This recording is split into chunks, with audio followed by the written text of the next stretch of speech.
Bonjour et bienvenue à ce tirage du lundi dans lequel nous allons regarder aujourd'hui ce qui peut bloquer, ce qui peut empêcher votre expansion professionnelle. Alors, on va regarder deux axes différents. On va regarder dans un premier temps pour toutes les personnes qui sont à leur compte. Je vous mettrai bien évidemment en barre de description le timer pour que vous alliez vers le groupe qui vous intéresse. Et dans un deuxième temps, on va regarder pour les personnes qui sont salariées, par exemple les personnes qui se sentent bloquées dans un emploi, qui n'ont pas de reconnaissance de leur hiérarchie, de leurs collègues, etc. Qui peut-être aussi ont l'impression de stagner un petit peu dans leur poste et qui n'avancent pas dans leur carrière, tout simplement. Alors, on va chercher le renard pour regarder ce qui peut représenter votre travail à l'heure actuelle, ce qui peut se passer. Ok. Allez, on cherche le renard. Le renard, il est là. Bon. Alors. Il y a visiblement eu une période assez, alors je dirais un peu compliquée où vous n'avez pas eu forcément tous les retours, alors peut-être même financiers, que vous espériez, une sensation un petit peu d'être bloqué ou gelé, d'accord, d'avoir eu l'impression effectivement que c'était que votre situation professionnelle pendant un moment elle n'était pas à la hauteur de tout l'investissement que vous mettiez dedans. Donc potentiellement, par exemple, vous avez peut-être initié des choses sur des réseaux, sur de la pub, sur des sites internet, différents supports. Ça ne vous a pas amené autant de contrats que vous le vouliez. Ce qu'on vous montre, c'est que l'abondance, puisqu'on a les poissons qui sont là, et qui sont en plus ces mêmes poissons que ce renard va attraper. L'abondance, elle arrive dans votre vie très clairement. Donc je pense que les blocages, en fait, ce sont des blocages éphémères, mais on va quand même bien les regarder, et bien regarder si vous avez aussi de la prise sur ça, pour justement pérenniser cette abondance. Donc là, effectivement, il y a sans doute une grosse période. Alors, grosse période, c'est vous qui le jaugerez, mais c'est vrai que quand on est indépendant, forcément, quand il n'y a pas de contrat qui rentre, c'est vite l'inquiétude parce qu'on a quand même des charges à payer. Donc là, ce qui est intéressant, c'est de voir le contraste entre l'abondance qui est ici et qui est à la portée de ce renard et cette situation compliquée. D'ailleurs, c'est l'arbre gelé. J'ai gardé dans le celtique, le normand, toutes ces cartes. Il y a plusieurs cartes selon, par exemple, les oiseaux, là, il y a 3 cartes. L'arbre, il y a 2 cartes. L'autre carte de l'arbre, c'est plutôt un arbre épanoui qui fait plein de racines. Là, c'est plutôt l'arbre en hiver, un peu gelé, qui a été obligé de faire tomber toutes ses feuilles pour garder de la sève. Donc, potentiellement, ça peut être une situation là où vous êtes senti un peu bloqué, moins sollicité, alors qu'en fait, vous avez engagé plein de choses et peut-être que ça vous a amené aussi une sensation de fatigue, d'être obligé de laisser certaines choses, peut-être même qu'il y a des contrats que vous n'avez pas pu honorer alors que vous en aviez peut-être pas assez parce que vous étiez complètement crevé. Bon, alors, un petit point sur ces blocages. Ok, bon, là, il y a une notion de... là, je sens pas en fait un blocage qui est pérenne. Là, on sent vraiment au contraire que vous êtes sur le bon chemin, d'accord, que vous avez initié des choses, je pense, pendant cette période de blocage qui vous amènent à justement finir par récolter à la fin. Là, l'abondance, elle est vraiment pas loin et je dirais que si vous n'avez pas encore récolté, c'est vraiment sur la bonne voie, d'accord? À mon sens, c'est un hiver qui dure longtemps et même de toute façon, si vous regardez le temps qu'il fait, l'hiver dure beaucoup plus longtemps que ce qu'on imaginait. On est au mois de juin, il fait 18, etc. Bon, c'est pas très habituel. Et en fait, on a l'impression que c'est presque un éternel hiver. Bon. Donc, potentiellement, ça a pu jouer aussi sur le travail. Mais vous êtes sur la bonne voie, vous êtes sur la voie. Donc, c'est le temple là. C'est l'endroit où on se sent bien. Et dans le Symbolon, je crois que d'ailleurs c'est la carte du Symbolon, on est sur presque son chemin de vie, si vous voulez. Si votre activité, c'est votre mission de vie, vous êtes sur le bon chemin, très clairement. Le chemin de l'abondance. Oui, ça prend du temps et oui, c'est long. C'est long parce que aussi cette sensation un peu de blocage, elle dure depuis un moment, d'accord? À mon sens, vous avez des sortes de blocages qui sont en train de se déverrouiller, mais c'est en cours et vous êtes vraiment sur le bon chemin du déblocage. Bon, alors, pourquoi en fait vous avez eu ces blocages? Ok, alors, vous avez eu ces blocages déjà pour vous pousser à aller chercher notamment des formations. Si par exemple vous avez eu des sensations de vide, vous avez eu pas de travail ou des contrats de manière assez erratique, je dirais, ça vous a poussé à vous former à d'autres choses pour proposer une palette plus complète dans votre activité, d'accord? Et aussi à l'intérieur de vous-même, de vous concentrer sur vous, sur aussi votre développement, peut-être même personnel. Vous voyez, il y a quelque chose sur ça pour se nourrir de l'intérieur.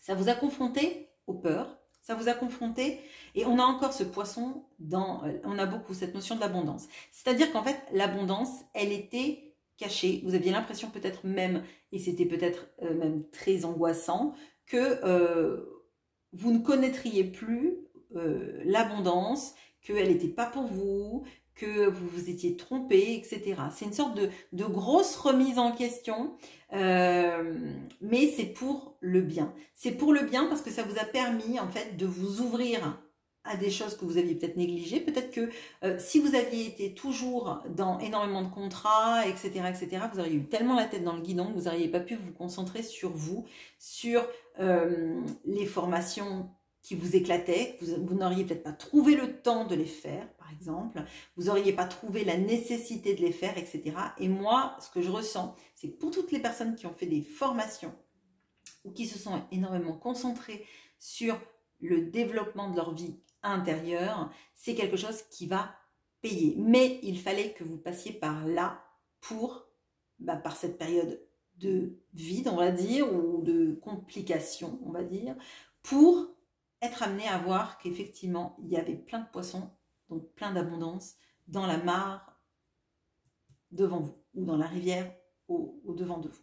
Ça vous a permis aussi de vous concentrer sur votre pouvoir personnel et sur la mise en place d'actions dans votre vie et de la capacité que vous avez en fait à réussir, à mener votre vie à la baguette, à mener votre vie sur la bonne route. Un petit peu comme si vous saviez que votre chemin, il était là, mais que la route est difficile et pourtant vous n'avez pas abandonné. Donc rien que pour ça, vous pouvez être très fier de vous. Ok, bon.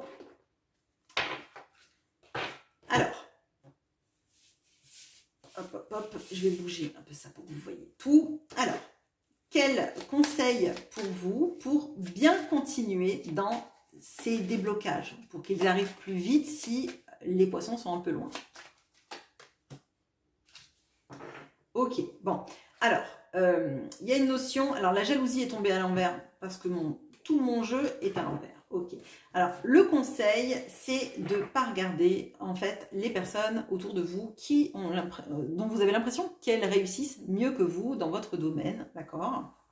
Parce qu'en fait, c'est de la poudre aux yeux, en fait. Les gens qui réussissent mieux, c'est juste dans l'impression que vous en avez, parce que c'est peut-être des personnes qui se montrent plus que vous, d'accord? C'est peut-être des personnes qui parlent plus que vous, ou qui vous balancent, entre guillemets, leur réussite visible, ou en tout cas, j'allais dire fake, fausse,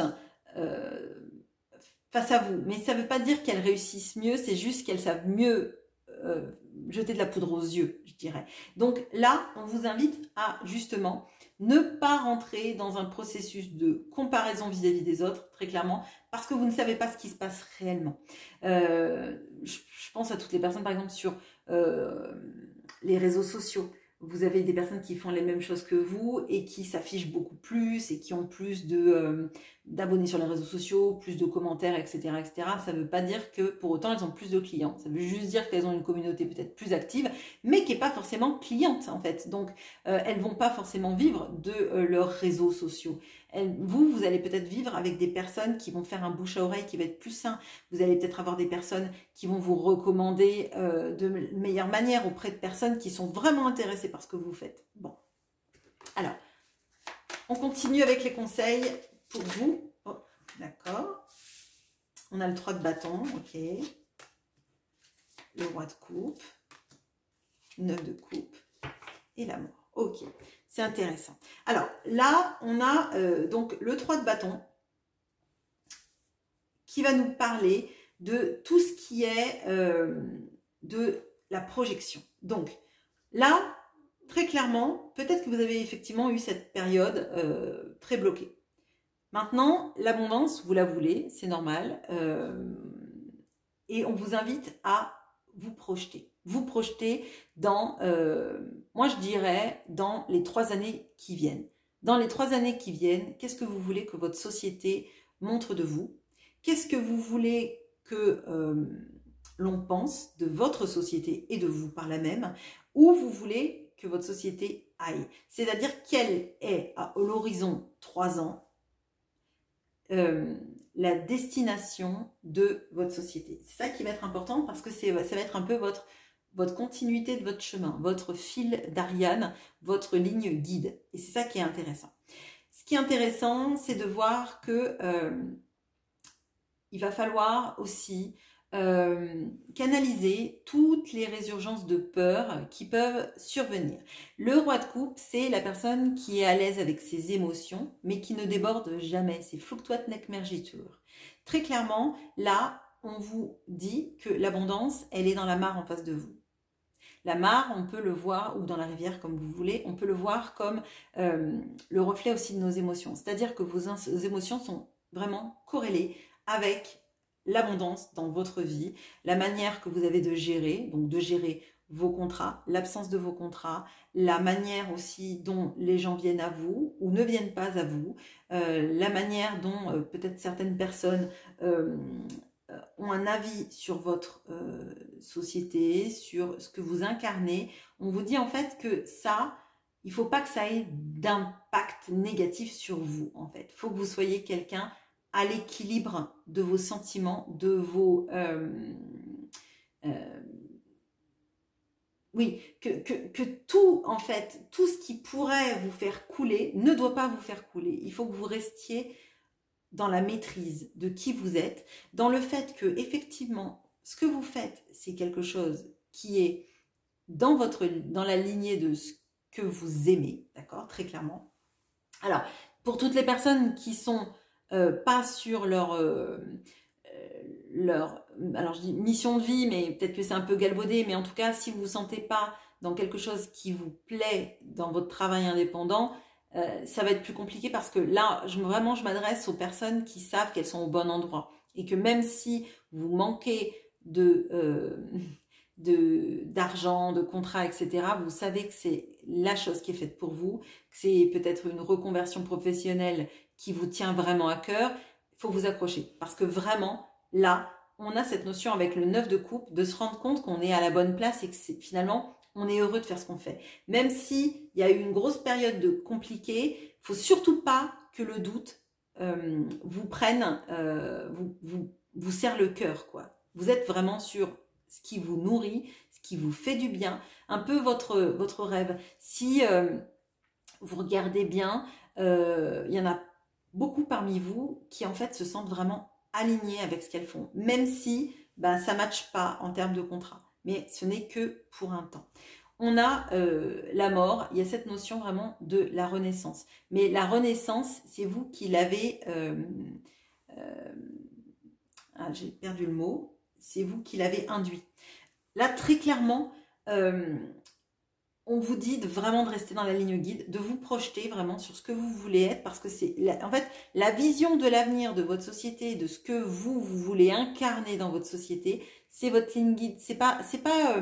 Alors, je pense pas que c'est quelque chose de trop matériel, c'est plutôt les projets. Par exemple, je sais pas, je vous donne un exemple.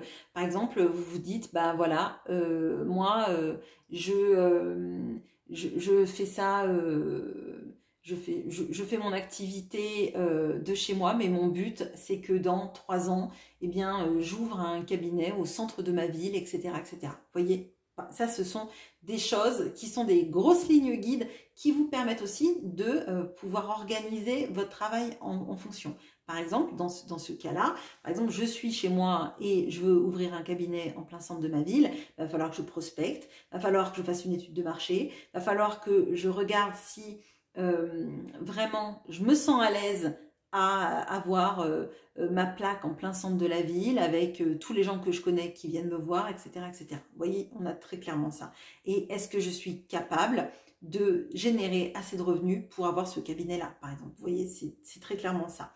Mais, à mon sens, vous êtes sur la bonne lancée. Il y a, oui, un petit blocage, mais le blocage, en fait, il va être dégommé. Il va être dégommé par déjà arrêter d'avoir peur, arrêter d'avoir peur de manquer, je veux dire, continuer à vous projeter, ne pas vous laisser déstabiliser et bien être en adéquation avec le fait que oui, vous êtes sur la bonne ligne. Alors, un dernier conseil pour vous, pour justement que l'abondance arrive plus vite, on va dire.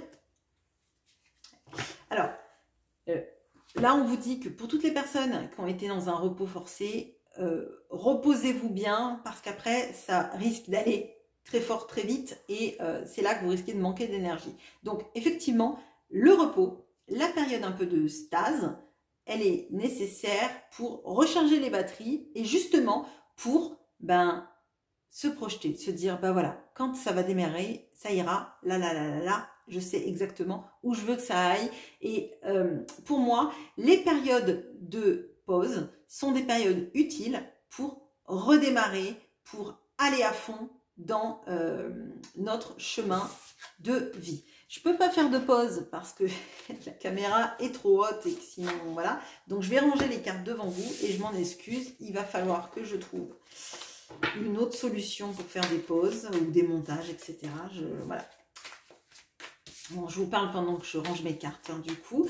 Donc, nous allons ensuite passer au tirage pour les personnes qui sont salariées. Voilà. Donc, je range tout. Désolée pour le temps que ça passe. De toute façon, il y aura un timer, donc il y en a plein qui auront zappé mon laïus, ou qui ne seront même pas allés le regarder, du coup. Et vous avez bien raison. Alors, hop, hop, hop.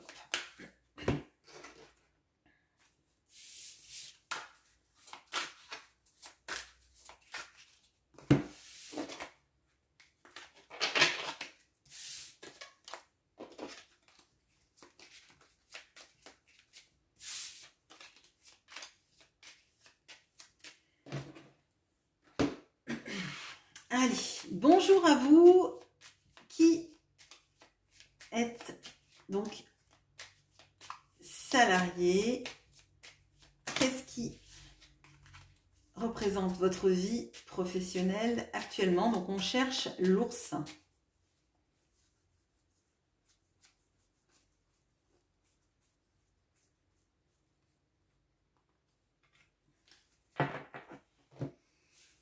Alors, on a la clé, on a l'ours et on a le cavalier. Alors, là, il y en a peut-être parmi vous qui ont même carrément envie de changer de travail et qui se disent que c'est la clé, c'est le mouvement, le changement, partir. Bon, ok. Ok. Donc là, ce que je ferais, c'est que on va regarder si la situation s'améliore pour certaines personnes qui veulent partir ou pas, ou ce qui vous amène.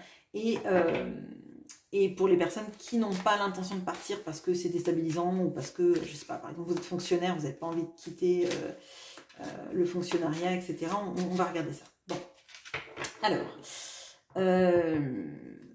ok, alors, qu'est-ce qu'on peut me dire justement sur cette abondance, cette expansion? Ok, alors là, on a très clairement des personnes qui travaillent très dur, mais alors il y a cette notion-là un petit peu aussi de travailler peut-être trop dur vis-à-vis en fait de la récompense qu'on a. Là, je dirais que un des blocages, c'est le blocage en fait de la sensation de ne pas se sentir reconnu à sa juste valeur malgré tout ce qu'on fournit comme travail. Donc là, moi j'ai cette indication. On va regarder quel est le blocage extérieur, mais il y a un blocage intérieur, c'est en fait la sensation de se sentir un peu dévalorisé, je dirais. D'accord? Ok. C'est peut-être pour ça que vous avez envie de partir. Alors, si ça se trouve, à minima, c'est changer de service, hein, tout simplement. Ok. Alors, qu'est-ce qu'on peut me dire, justement, sur le blocage qui peut se passer vis-à-vis de la hiérarchie, des collègues, etc.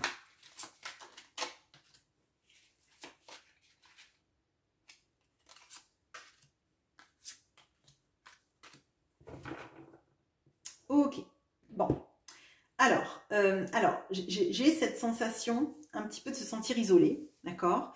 Et peut-être que vous vous isolez aussi des autres. On peut avoir ça.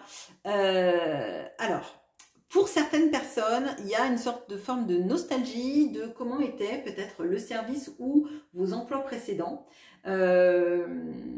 Et justement, d'avoir l'impression que ça ne reviendra jamais, d'accord? Moi, l'impression que j'ai, c'est que ce sont les deux choses qui cohabitent. Vous avez à la fois peut-être un caractère un peu solitaire et cette sensation en fait de devoir tout faire tout seul, de devoir compter que sur soi. Il y a vraiment ça chez vous. Et j'ai l'impression que du coup, ça crée alors je dirais une absence de synergie. Je sais pas, c'est peut-être un peu fort, mais comme si vous ne vouliez pas vous confronter aux autres parce que finalement, derrière, on ne peut pas compter sur eux, d'accord? J'ai cette sensation. J'ai cette sensation aussi de se dire que peut-être que j'ai cette sensation du avant c'était mieux. Donc je ne sais pas si ça correspond à un changement de supérieur hiérarchique, un changement de collègue, mais là, j'ai vraiment l'impression qu'il y a beaucoup de regrets. Hein, du regret sur avant, sur ce qu'on aurait pu faire. Peut-être aussi que chez vous, il y a quelque chose sur peut-être les études que vous auriez dû faire ou prolonger pour avoir accès à plus de travail différent ou de postes différents. Ok, on voit que vous êtes quelqu'un d'intelligent.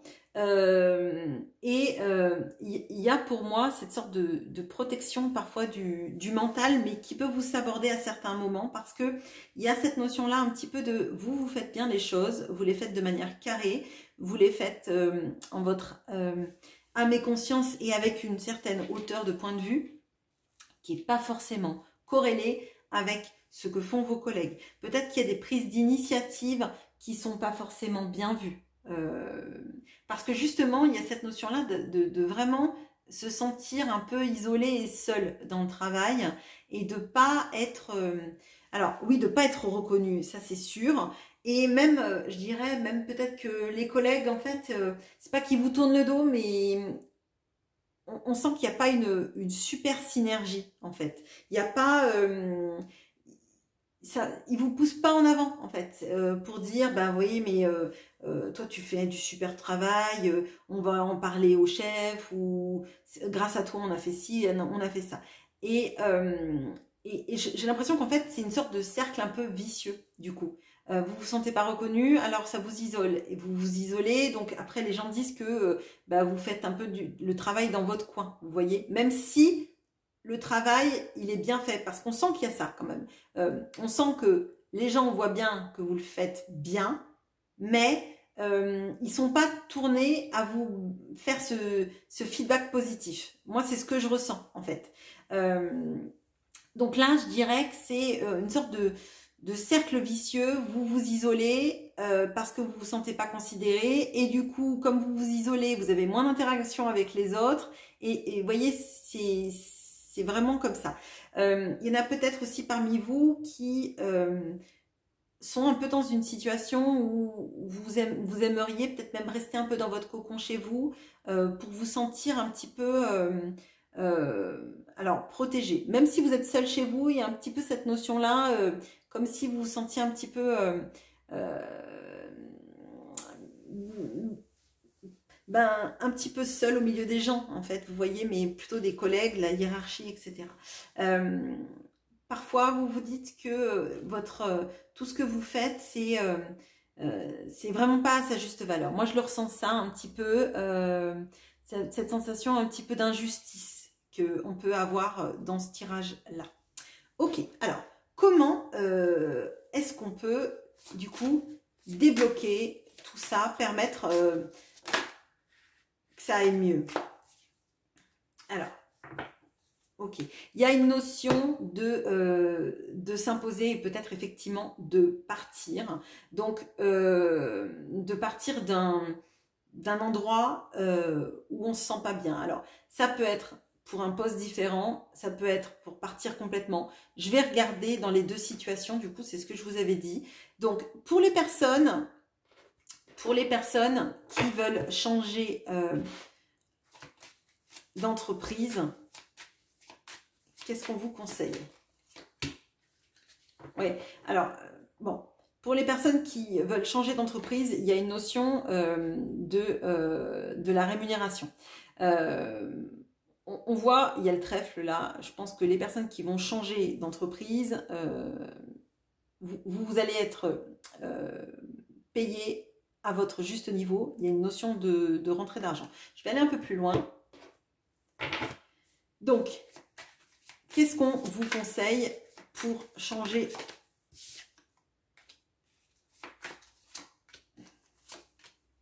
Oups, pardon, excusez-moi. Alors, changer de travail, pour vous, effectivement, c'est bénéfique. Il y a une notion, par contre, alors, c'est étonnant parce que, oui, vous allez être mieux payé, mais vous serez un petit peu le petit jeune de l'entreprise. Donc, il y a cette notion-là d'ancienneté et de devoir quand même refaire un petit peu je sais pas, votre réputation, je dirais. Bon. Il y a aussi une notion de devoir être très, très, très vif dans la recherche. Donc là, pour toutes les personnes qui sont en recherche, il y a quelque chose de rapide à faire. Je dirais que là, potentiellement, il peut y avoir des annonces qui correspondent à ce que vous voulez. Il faut aller les chercher peut-être un peu plus loin que là où vous avez l'impression de devoir les chercher, on va dire. Peut-être que ça vous demande de vous déplacer plus loin. Bon, ça c'est un message. Mais surtout, il y a une notion d'avoir une recherche très active, je dirais, dans les 3 mois, d'être très très très proactif dans cette recherche parce que le bon poste, il est à portée, mais il va falloir se dépêcher. D'accord? Bon. On a cette notion-là, peut-être aussi même de devoir reconsidérer des choses un peu trop stables dans votre vie. Il va falloir peut-être réfléchir à une nouvelle manière de vous organiser dans votre vie. Ok. Pour toutes les personnes qui veulent changer de poste, mais rester dans la même entreprise, comment attirer l'abondance? Ok. Bon, alors, là, il y a une notion, si c'est un changement de poste dans l'entreprise, de ne pas vous laisser ronger par la culpabilité, notamment si vous avez lancé des chantiers ou des missions ou des projets dans votre poste. Il ne va pas falloir vous laisser culpabiliser par vos collègues qui vont peut-être hériter de ces projets.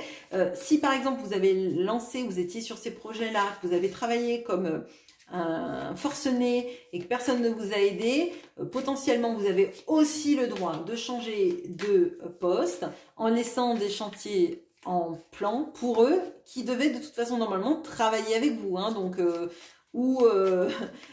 Ou est-ce qu'on doit culpabiliser quand finalement on est seul à travailler sur un projet où on est par exemple 3 et que les autres finalement vont être obligés effectivement d'hériter de ce projet sur lequel ils n'ont pas travaillé. Alors, un conseil pour vous. Oui, on a le jugement. Avec la culpabilité, on a vraiment cette notion-là. Le 3 de coupe. Le 6 de bâton. Alors, très clairement, si vous devez changer de poste, eh bien, allez-y, changer de poste dans la même entreprise, allez-y, parce qu'on a 2 fois cette notion du jugement, et j'ai l'impression qu'en fait, le jugement, c'est aussi vous permettre à vous de ne pas vous sacrifier dans une situation en vous disant je vais rester parce que j'ai des choses à faire dans ce poste-là. En fait, vous pouvez aussi prendre votre vie en main, et avec le jugement, on est très clairement dans le fait de prendre sa vie en main et d'arrêter en fait d'attendre que les autres décident pour nous, d'accord, très clairement. On a cette notion aussi d'un entourage professionnel plus bienveillant, peut-être plus dans la coopération, avec une grosse synergie d'équipe que vous ne ressentez peut-être plus actuellement, très clairement. Et on a avec ce 6 de bâton la reconnaissance. Donc effectivement, ça, pour moi, c'est très très positif.